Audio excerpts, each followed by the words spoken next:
சுமந்து காத்தவதா துளி படுக்கையிட்டு தூங்க பாட்டு படிச்சவதா தூசி துரும்பு பட்ட தவதறி துடிச்சவதா நோய் நொடியில்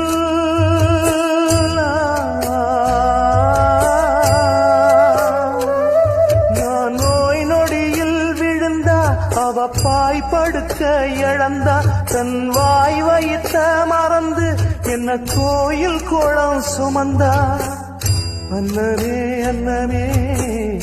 அன்னை சொல்வேதனே சொல்லத்தான் ஒரு வார்த்தை போதலியே சொந்தந்தான் தாய விட்டு போகலியே.